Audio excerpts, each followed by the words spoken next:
Merci de votre fidélité, merci Eva Soto, on vous retrouvera tout à l'heure à partir de 9h sur Radio J. Merci à Anne-Sophie également qu'on retrouve très régulièrement. D'ailleurs, j'en profite pour dire que Simone Rodan-Benzaken sera aussi avec nous demain matin à 6h55 pour notre édition spéciale consacrée aux élections aux États-Unis. Beaucoup d'invités à suivre demain matin. Vous restez avec nous et tout de suite, c'est Yom Tov Kalfon qui est avec nous en direct, effectivement, comme chaque mardi matin. Bonjour Yom Tov.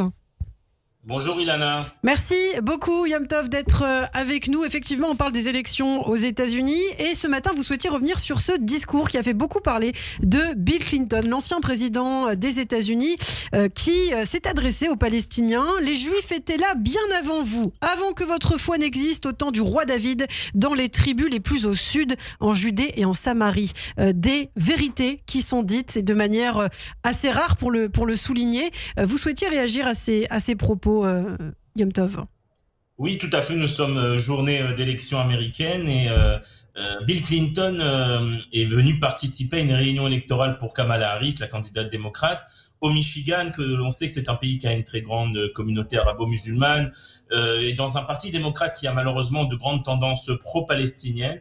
Et paradoxalement, c'est au milieu de cette assemblée-là que Bill Clinton a choisi de faire un discours qui est pour moi un discours qu'il faudrait faire écouter à tout le monde et dans toutes les chancelleries au monde et chez tous les diplomates du monde. Car Bill Clinton, qu'il faudrait le rappeler, Bill Clinton est le père des accords d'Oslo de 1993. Rappelez-vous, Arafat, Rabin. Nous avons commémoré la date laïque de l'assassinat d'Yitzhak Rabin, Zichrono Livracha. Bill Clinton, c'était vraiment l'homme de la paix. L'homme qui a tout fait pour faire la paix entre Israéliens et Palestiniens, accord d'Oslo 93, mais même après, durant son second mandat, avec le Premier ministre Ehud Barak en 1999 et 2000. Et Bill Clinton fait ses révélations.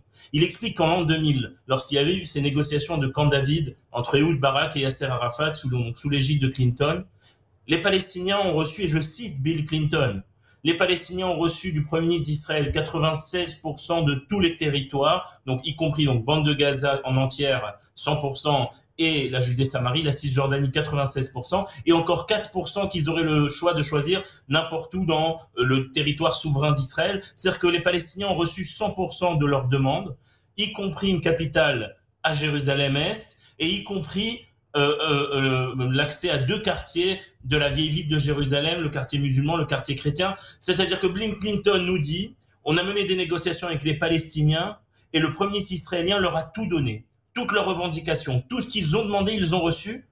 Et il a dit, Bill Clinton, il a dit, même durant son discours, il dit, j'ai un peu de mal à le dire, à parler. Donc apparemment, jusqu'à aujourd'hui, nous sommes 24 ans après, il est ému d'en parler. Et il dit, c'est là où Arafat m'a menti.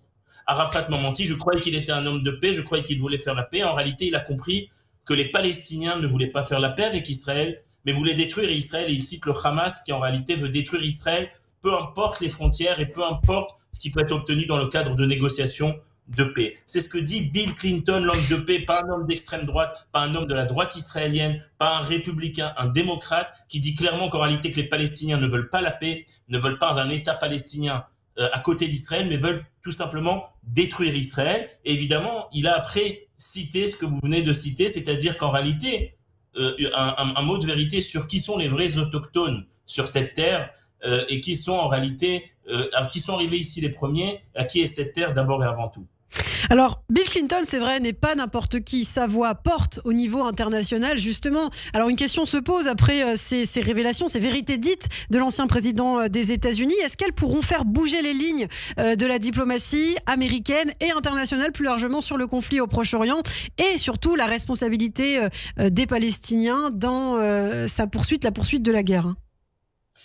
Je pense que oui, parce que encore une fois, ça vient de la bouche d'un homme qui est respecté, je crois encore aujourd'hui, par beaucoup, y compris encore une fois dans tout ce qui est un petit peu, j'ai envie de dire, l'intelligentsia des diplomates du monde qui sont plus tournés vers la gauche, vers le camp démocrate américain. Je pense que ça se voit en France notamment comment les médias, etc. sont beaucoup plus du côté démocrate que du côté républicain.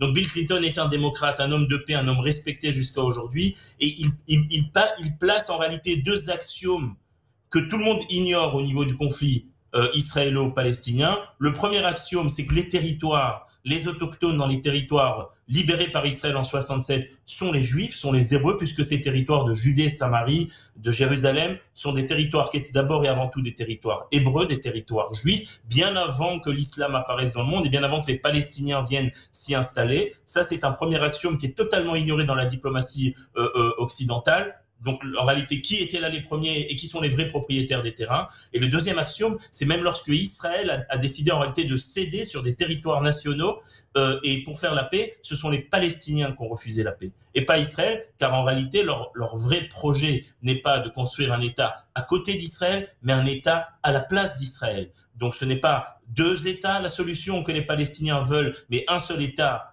du fleuve à la mer, comme ils le crient dans leur manifestation, c'est-à-dire la destruction de l'État d'Israël. Lorsque vous avez ces 2 vérités établies par un homme, encore une fois, de gauche, un homme démocrate, et qui sont dites au milieu d'un public pourtant plutôt hostile à ces idées-là, c'est important de les faire entendre dans toutes les diplomaties, chez M. Macron à l'Élysée et de partout, car cela redéploie totalement les cartes sur la responsabilité de la poursuite de ce conflit et qui sont les vrais responsables du fait qu'il y ait la guerre encore aujourd'hui dans cette région et qu'il n'y ait pas la paix. Merci beaucoup Yom Tov Khalfon, c'est très clair ce matin sur Radio J. On vous retrouve chaque semaine. Après donc les élections américaines, on commentera peut-être les résultats. Qui de Donald Trump ou de Kamala Harris sera le meilleur aussi pour Israël? On en parlera sur Radio J. Merci beaucoup et à la semaine prochaine. Radio J, le 6-9, Helena Ferradian. L'eau est présente de façon dramatique dans l'actualité. Et oui, l'eau, on en parle, l'eau parfois d'ailleurs en médecine. Et justement, nous sommes avec Serge Rafal pour cette chronique énigmatique. Bonjour Serge. Bonjour.